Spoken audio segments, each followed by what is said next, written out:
Hi, welcome back. It's Sue with Everyday Artisan again, coming to you a lot sooner than I thought I was going to. But I ended up getting distracted by what I'm hoping is going to be a companion project to my car coat and pencil skirt. Every once in a while, I'm searching on eBay for something else, and I'll just type in Alabama Channon or Project Alabama to see what's available on eBay. And inevitably, I've been doing this for years, and inevitably there are always one or two of this Project Alabama type corset top on eBay. And I've always looked at it, always liked it, but never really pulled the trigger until about a week ago. This one was, they said it was in, only worn several times. It was my size, it's a large, and it looked like a decent deal, so I went ahead and pulled the trigger. My intent was to go ahead and keep it in the navy color and wear it just as is, but when I pulled it out of the packaging, sure enough, a couple little beads came falling off. And then as I looked even closer, I don't know if you can tell, there are quite a few beads that are coming loose already. So already I'm thinking to myself, okay, I'm gonna have to tack a few beads down. That's not a big problem. And then I started looking even closer, and I noticed it has some discolorations on it. Here, it's up here as well. There's a little bit on the back, or even right here. I don't think you're gonna be able to see that on the video, so I'm not gonna try and show you, but just know that it's there.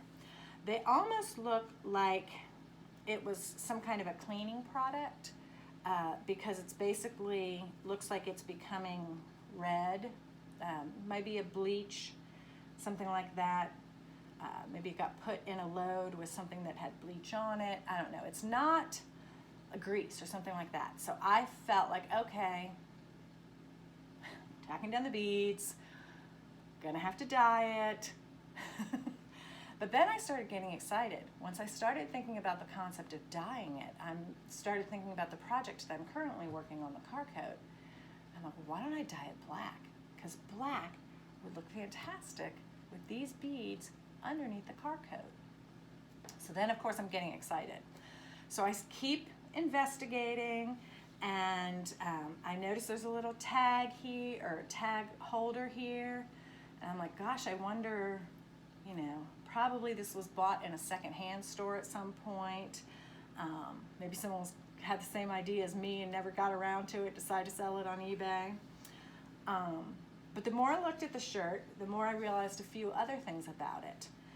Project Alabama was Natalie Channon's first venture into fashion, corporate fashion industry, if you will. And this piece actually does remind me a lot of her pieces and her designs. It's very similar to the corset pattern. It's got the 5 panels in the front. It's a little different in the back because it's only got 4 panels and it has an exposed zipper. And then as I was looking at it, I noticed that unlike Alabama Channon, Project Alabama was a line that was sold in Anthropologie, mass-produced. It wasn't her haute couture, hand-sewn line from Alabama Channon. So I noticed that the seaming, the construction, was actually sewn on a machine.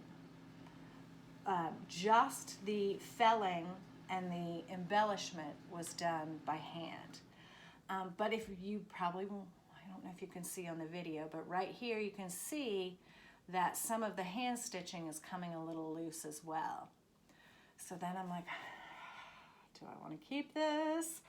But then I was like, well, wouldn't this look really cool if I redid all the hand stitching and did it in ochre embroidery floss to match the stitching that's going to be on my car coat that's also in the ochre embroidery floss. So this is how far I've gotten so far with the car coat. Like I mentioned, I haven't gotten really started on the tote yet. The tote I was going to do some beading on, and I was just traveling recently, and so it's really easy to do stitching while you're traveling, but it's not that easy to do beading because the beads will fall everywhere. So I went ahead and got started on the car coat. You know, this is probably, I work full time, so I only do a few hours at night and stuff like that. So that's probably a week's worth of work. You can look, I like the back of it too. It looks really cool. So it's obviously going to take me a while, but I am starting on the coat first instead of the skirt because I think the coat is going to be a lot more versatile and be able to wear with a lot of things. And I'm excited about it. I didn't end up stitching up a mock-up yet. I still might before I construct this to see if there's any changes to be made, but I just, like I said, I was traveling and I needed a project to work on while I was traveling. So I went ahead and got started. And I'm really excited about the shirt. This is going to take me a while. It's going to, you know, obviously there's a couple different pieces that need to be done. So I'm not sure I'm going to blog again about this until it's done.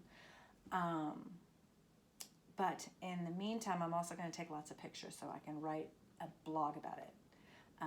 Because it's going to happen in so many different stages, I think I need to do something that's cohesive, as opposed to a little bit here and there.